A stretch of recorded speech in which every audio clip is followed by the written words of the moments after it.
Welcome to the Great Loop Radio podcast, brought to you by America's Great Loop Cruisers Association. We're dedicated to sharing Great Loop information and inspiration with those actively cruising, planning for, or dreaming about a Great Loop adventure. I'm Kim Russo. I'm the director of AGLCA. Today we're going to be talking to Brad Pickel, and Brad is with the Atlantic Intracoastal Water. Oh, I said intercoastal. That is that's one of my pet peeves. Let me start that again. Sorry about that. That's okay. Okay, let me try that again. Welcome to the Great Loop Radio podcast, brought to you by America's Great Loop Cruisers Association.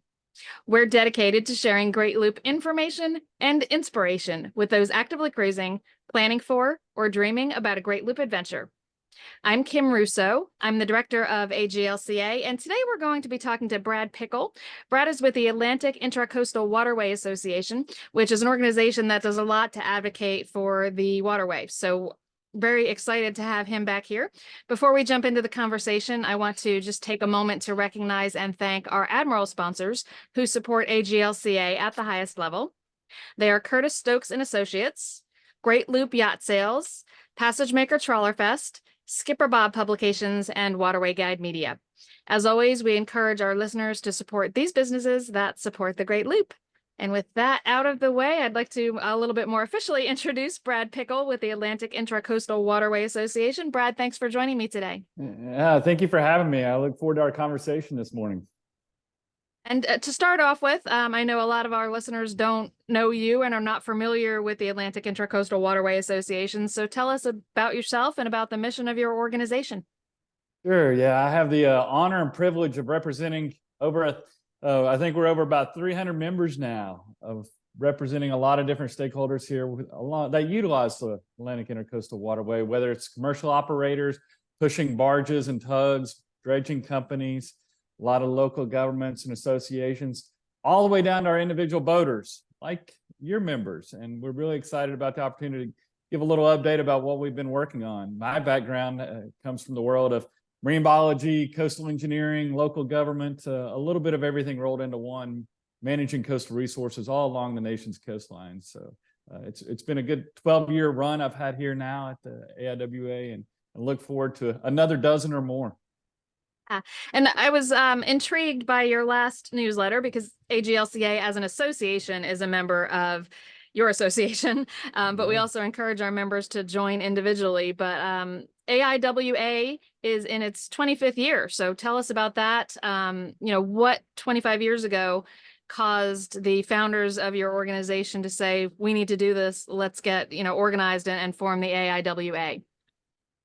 Sure. Our organization actually was founded originally as part of the Dredging Contractors of America. There was a large group of individuals that came together and said, we're just not getting the focus on shallow draft projects, a number of large scale projects and deep draft. What I mean by those are our ports. So for us, it would be Hampton Roads, Wilmington, Savannah, Charleston, and those down in Florida as examples of those deep draft navigation ports. Those were getting a lot of funding, but we were losing out on funding for our inland waterways and the smaller draft waterways such as Intracoastal Waterway, because we're only maintaining a depth of just 12 feet along the majority of the width and around 10 feet down in Florida. So they came together, the dredging industry, along with some other stakeholders, the tugboat operators, Boat US, National Marine Manufacturers Association, and some other state and local government agencies such as the Florida Inland Navigation District in Florida came together and said, hey, we need to do something to try to raise the awareness and the value of the waterway, not just to the commercial operators, but to our recreational users and our local government. So they formed the organization 25 years ago, and we continue to make strides forward. And of course, my efforts now are making sure to serve as the voice of the waterway and try to represent all of our different stakeholder groups when it comes to the maintenance of the waterway. Right. And I have had the pleasure of working with Brad a little bit in some of the American Boating Congress, because we both are based out of South Carolina. We've been teamed together to visit some of the South Carolina lawmakers on Capitol Hill. Brad is skilled at this and is fabulous going in there to talk to the politicians or their aides. So thank you on behalf of all of our members. Brad just mentioned specific deep ports that are spread out kind of on the southeastern coast.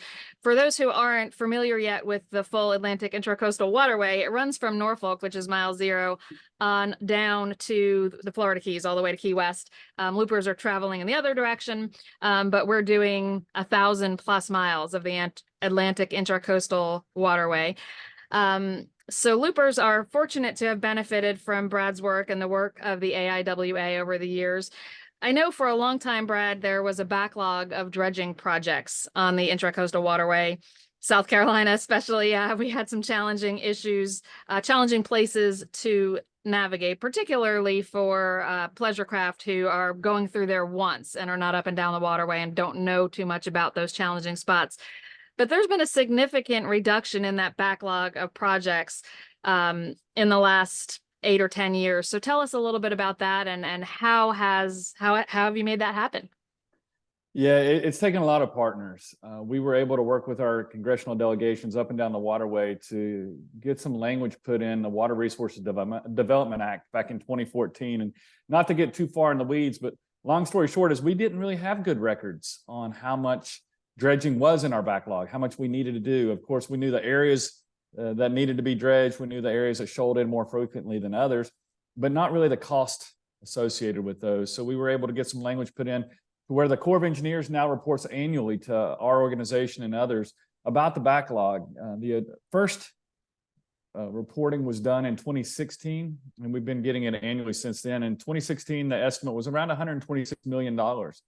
And as of last year, the backlog now, we're estimating about half of that, about 65 million. We'd gotten it down to into the 50s, but inflation hit everyone, not just all the goods and products that are coming to us along the waterway, but also the waterway itself and maintenance. So we're about half of it's been taken care of. And that's remarkable when you consider the fact that in addition to just the annual filling in through natural shoaling, having to do with the inlets or from upland sources of material, we also had a number of hurricanes. And every time we have a hurricane, there's additional dredging that has to go up and down our waterway, has to occur. So we've been able to not only reduce the backlog in half, but also address the impacts from our numerous hurricanes that have hit us all up and down in every state along the waterway. And as you mentioned, you know, it's 1,100 miles, over 1,100 miles of waterway that we're focused on. So when you look at a backlog of about $65 million over 1,100 miles, that's not very much. It's big for my pocketbook or my bank account, but not when you're looking at that long of Marine Highway 95. Yeah. And I do want to talk about where that funding comes from, but just kind of a follow-up question on some of the things you've already mentioned, Brad. You mentioned that the ICW is to be maintained at 12 feet, which I think a lot of loopers will tell you is not the case in some places. That's even more challenging for some of the bigger commercial vessels that use the waterway.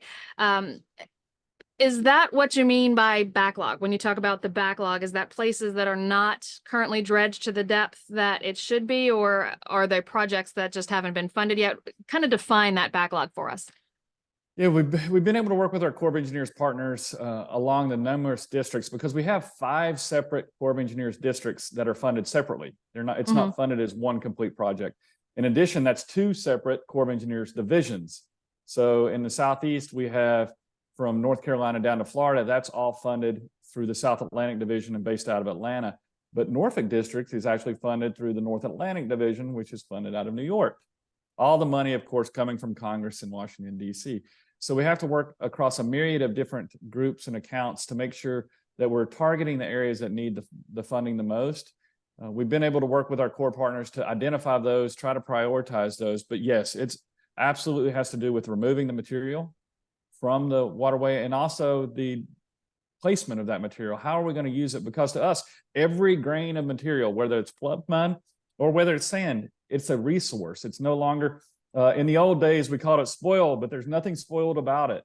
We have a lot of material, even the pluff mud that I would imagine some of your users and some of our waterway stakeholders are used to. That's now being used to restore marsh areas and marsh restoration, in addition to the sand and the high quality material that we all think of as beneficially used, goes on beaches.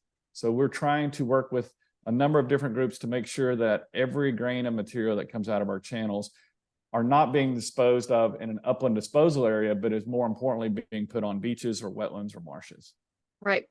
So When you are, lobbying essentially for more funding, what are some of the, approaches you use to kind of explain to our elected officials how important this, and I've heard you call it Marine I-95, because it kind of Yeah. runs parallel in a lot of places to I-95, and people, who are not boaters understand the roadways, but not necessarily the waterways. So, what's the approach you use when you're going up to Capitol Hill to lobby for funding to be appropriated for this? Sure. Well, you just hit the biggest one. It is Marine Highway 95. It's actually been classified by the U.S. Department of Transportation's Maritime Administration. So being able to explain to them that it's an interconnected highway, and just like when you're going down Interstate 95, if you were to hit a dirt area and you're hauling an 18-wheeler has fuel in it, you don't really want that 18-wheeler to be hitting a dirt area. Just like when we're hauling jet fuel, which come here in Beaufort, where I live in Beaufort, South Carolina, we have the Marine Corps Air Station. All the jet fuel for the F-35s and F-18s that fly out of this air base actually comes via the waterway through Georgia from Jacksonville. So just like we wouldn't want an 18-wheeler to hit a dirt patch on I-95, we just also don't want a fuel barge to hit a shoaled in area. And there's three main areas that over the years they've had to slow down and watch out for, the majority of those being in Georgia. So we were able to work with our federal partners to identify national defense as a real key use of the waterway, in addition to the recreational users. I mentioned earlier the commercial barge operators moving products up and down. We have homeland security issues in Georgia because all of the on-water training for the Bureau of Alcohol, Tobacco, and Firearms, ATF, is done on the waterway. We have Coast Guard bases that are in the Intracoastal Waterway that exit out through some of the shallow draft inlets and some of the ports, primarily in North Carolina, but all up and down the waterway. So that's life and safety. In addition, we have fisheries in our state. We have the town of McClellanville. Their shrimping industry, which the local government relies upon, can't get out through the waterway if we don't maintain Jeremy Creek. So you have impacts to local industries, local governments. And then finally, and definitely important, is the marina industry. Having our marinas so that people can make safe passage. I know that a number of our cruisers make the loop, and we're very happy to be partnering with you all as a key stakeholder group to make sure that we hear about the issues and the challenges that we face on these transits. But if we don't have our marinas, there's not going to be a lot of rest areas for us to stop. Of course, we can anchor out, and I know a lot of areas do. But our marina industry is super important to the usage of the waterway. So those are the main categories and groups. So depending on which office we're in, we highlight the ones that impact them the most. And sticking with Georgia, you also then have the marsh restoration aspect. I use that one as a good case because it pretty much has everything as a benefit. But a lot of people don't think of maintaining the waterway in Georgia because it's surrounded by marshes. And they think, well, there's not a lot of communities that rely on that. But one example would be McIntosh County in Georgia. They don't have 1 mile of rail. So if we don't take care of our marine highways and we only rely on our interstate highways, we're not going to be able to get products to some of these areas. So those are just a few examples of the ways in which we try to raise awareness about the value of the waterway across a number of different categories that matter. Yeah. And loopers and other recreational cruisers are, to some degree, the beneficiaries of this work. It is one of those things that the money talks, the commerce talks, the goods and services, and the national safety. Recreational boating is pretty low on that list in terms of importance.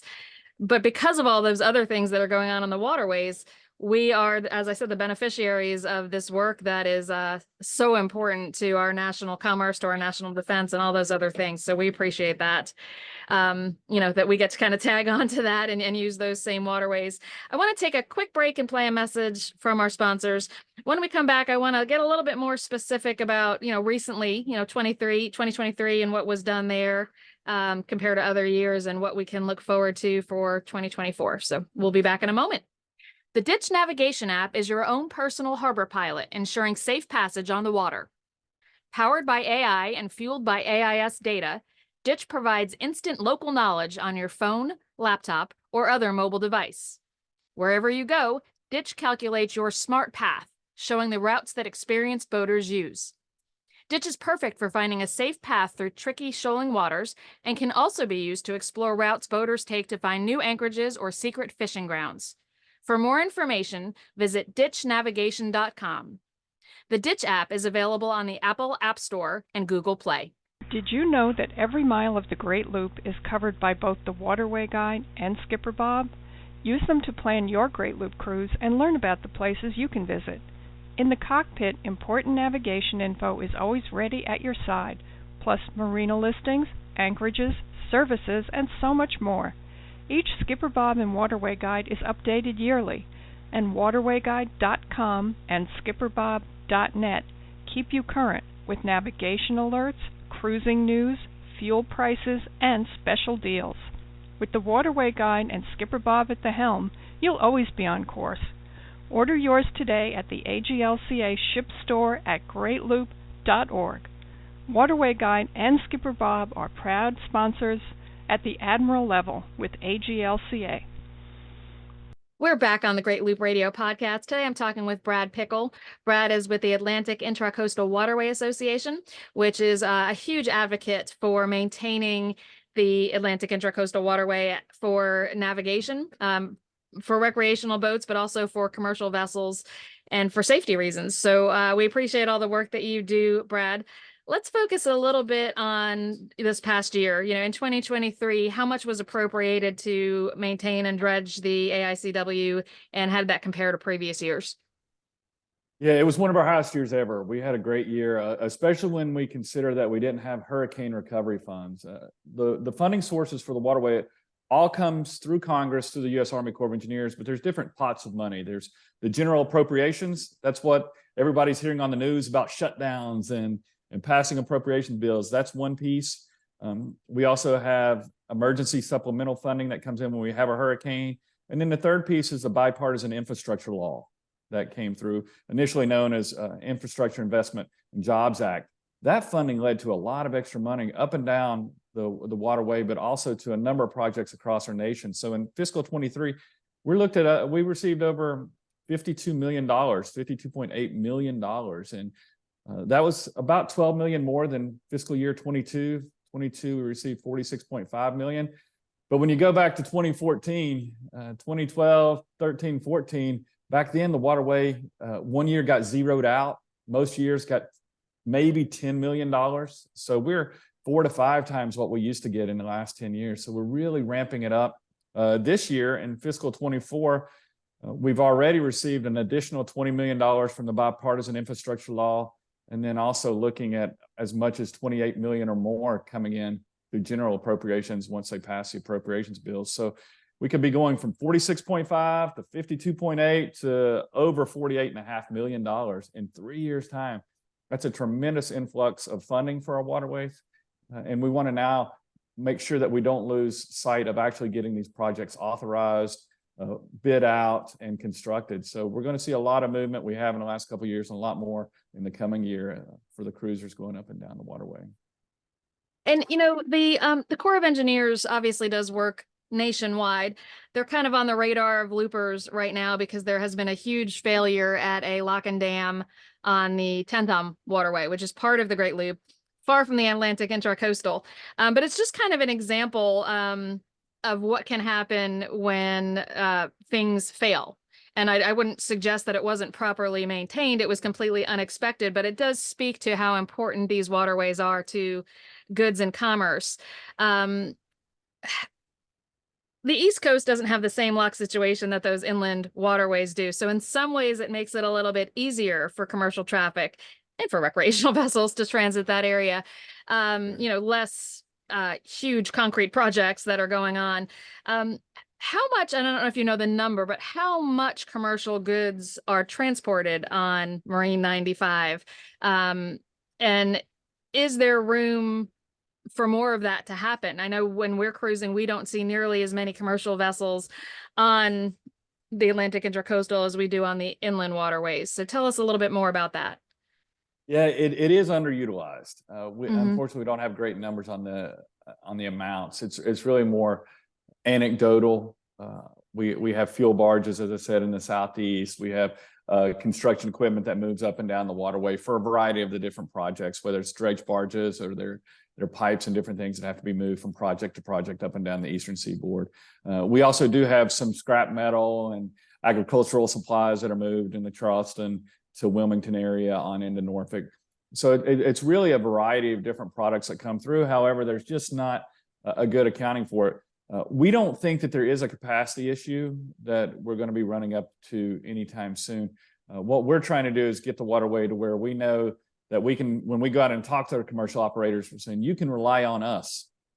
Those products that don't need to be there tomorrow, get them off the trucks and put them on the rail. The items that don't need to get there this week, take them off the rail and put them on the barges. So we see that there's a real opportunity here to think of the Marine Highway 95 as part of the integrated marine transportation system, the nation's transportation system, to take advantage of all the different ways in which we move products. Because as you get more time sensitive, of course, the cost goes up.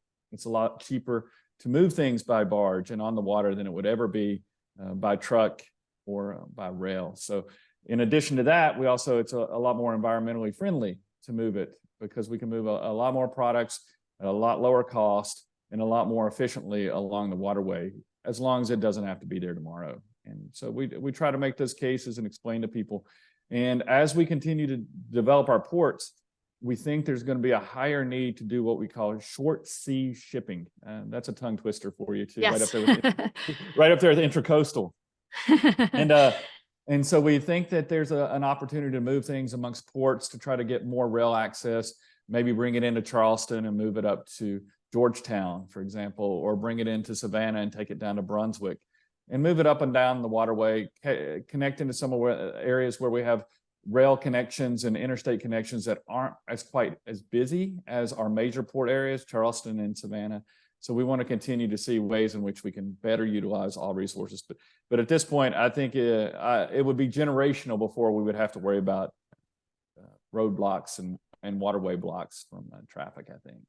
Yeah, and it's really interesting to consider that, as you're moving about the waterways and how much more commercial traffic we see on the inland waterways. And because of course, there aren't huge ports like Charleston and Savannah.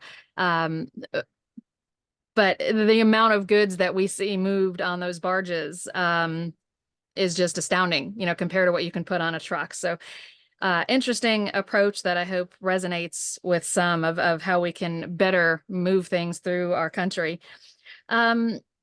Tell us, we talked a little bit about the dredge material and some of the ways that you are looking for, new and different ways rather than piling it up somewhere.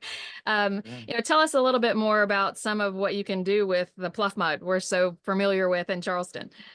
Yeah, we've been working with a lot of different partners in this effort. There's a group as part of the U.S. Army Corps of Engineers called Engineering with Nature. And some of the things that they're looking at is ways in which to maintain these natural systems so that nature itself will help keep them flushed more frequently. So we're working with them on just trying to limit the amount that we have to take out of the channel. So that's step one. And then step two, of course, is beneficially using the material once we take it out. We've been partnering in Georgia once again and in South Carolina. I'll give you a couple of quick examples of unique projects. The Georgia example is at the top, the northern piece of Jekyll Island. We removed some material out of Jekyll Creek and placed it in the northern stretch there to make sure and try to help the island as far as subsidence or sinking, sea level rise. Regardless of why it's happening, it is happening, and we don't want to lose our marshes. So we worked on placing material about 6 inches to a foot deep on the northern end of the island, and then monitoring it to see what kind of impacts it had, both negative and positive, as far as maintaining the system. Down in Altamaha Sound, a little bit further south in Georgia, we built a bird island. It's the first time a bird island's been built within or near the waterway in a number of years, and it was just material that was taken out of the channel and then placed in the water, but nearby, to try to create bird nesting habitat for a lot of our endangered and threatened species of birds.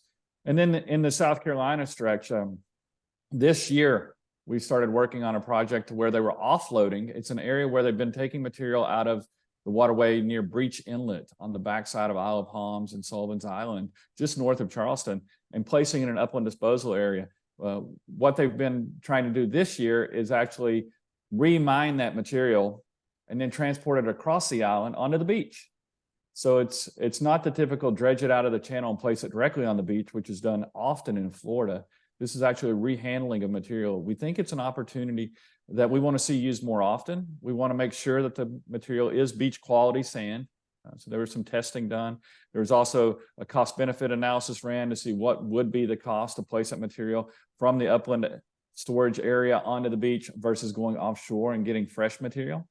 And they did a lot of work, but the goal of the Corps of Engineers is to reuse every grain of material that comes out of all their channels, not just the Intracoastal Waterway. They're trying to get it, the metric that they're using is 70% beneficial reuse of all material by 2030. And the Atlantic Intracoastal Waterway is a prime candidate for helping them reach that goal of 70%. Right now in the South Atlantic Division, which, as I mentioned, is the North Carolina down to Florida, they estimate somewhere on the 40 to 50% of the reuse. And we think the Intracoastal Waterway can help get them up to the 70%. Yeah, it's so interesting because, 5 or 10 years ago, one of the debates I heard frequently when they were talking about dredging projects was what to do with the spoils and where would they put them. And you can see spots on charts that were, where they were putting it. When did this approach that this is material we could be reusing and doing something beneficial with? When did that come in favor, and when did people start really looking at that? Sure, it's definitely been gradual. Starting in it's funny when you think about the timeline though, because you can go all the way back to 100 years ago. It was the first time they ever did a beach nourishment project on Coney Island. It was the first one the federal government ever did. Last year, 2023, was actually the 100-year anniversary of Coney Island. So we've known about placing material on beaches and restoring beaches. There's been minimal projects as far as marsh restoration. You'd have to go fast forward almost 80 years to when we really started looking at, in the last 20 years, about trying to rebuild our marsh systems. And that's where I believe that the Atlantic Intracoastal Waterway is going to have the biggest impact. The beach quality material is the inlets, the material that we get out of the inlets. When the material comes in and the flood shoal gets deposited, of course, when we're going through on our boats, we're like, oh no, there's that shoal again. Well, that material we've known we can put on beaches. But it's only been in the past 20 years where we've started saying, okay, how can we more beneficially use some of the other material that may have higher amounts of fine materials, whether it's clays or muds or the full-on fluff mud that we're used to here in South Carolina and Georgia. And it goes back to some old technologies that are being reused. There's always been marsh islands have been built, fresh marsh islands. I mentioned bird islands. A lot of that's been built over the years just by side casting. They would come through and dredge an area and just cast the material to the side. Well, that went out of favor for a number of years, decades, but now that's coming back in. But it's not just side casting now. It's actually being measured and engineered and thought about how much should we be side casting, what elevation should we be side casting it to or placing it to. So it's adding that engineering portion on to the natural response. So the engineering with nature and using it. And it's had a lot of success. We're doing another project down now in the Cumberland Dividings area, just north of Kings Bay, north of the state line between Florida and Georgia, that we're looking to try to beneficially use some more material to try to turn a mud flat into an actual island for bird nesting habitat. Great to hear those kinds of projects happening and being successful and really coming into favor. Looking to, AIWA is turning 25. What can we look forward to this year from your organization? Well, first off, I would be remiss if I didn't pitch our annual meeting. We're going back to Charleston for our annual meeting. Our annual meeting, we do bounce down through the districts over time. So 2 years ago, we're in Norfolk. Last year, we're in Wilmington.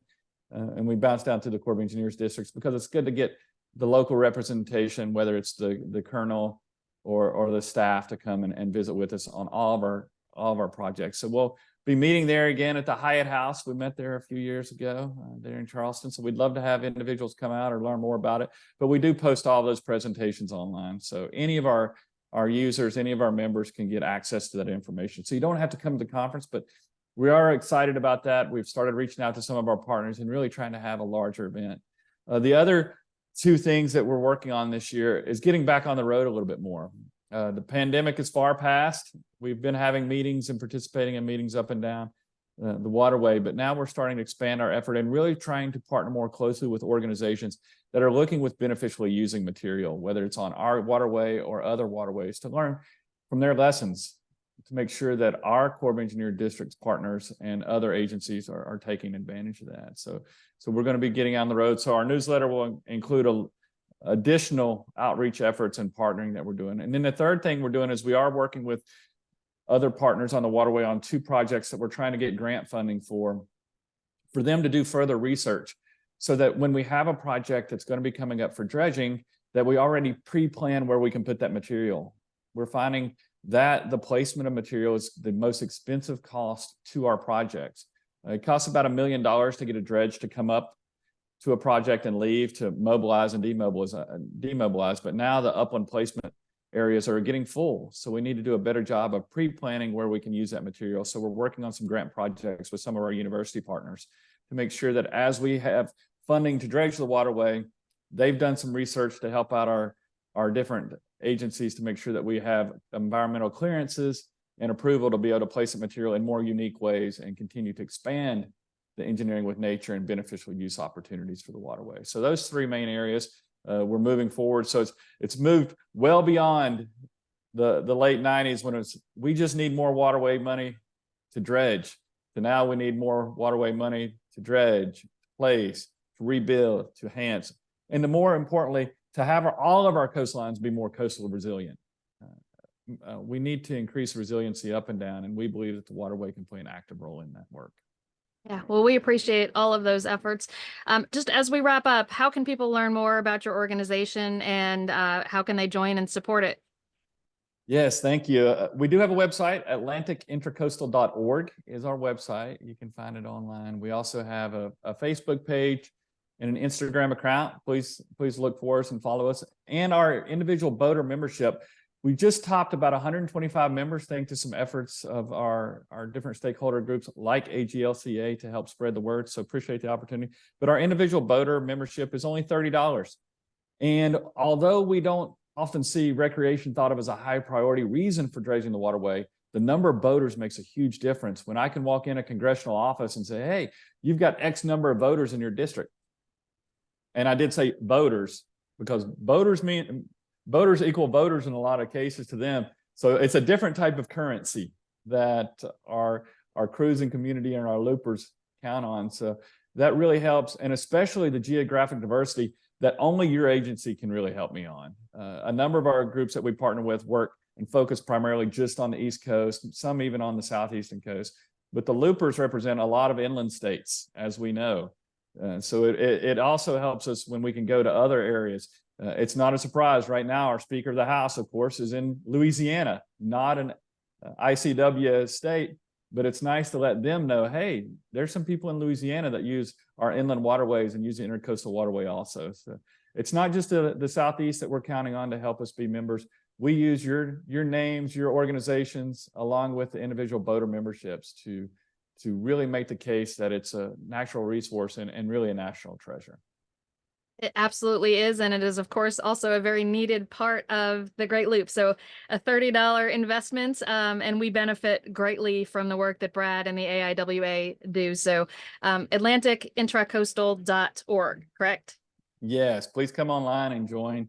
And we do a monthly e-newsletter that you'll get, so we don't bombard you with a bunch of information, but we also do issue-specific emails every once in a while, especially around the appropriations process, since that's the focus of our organization.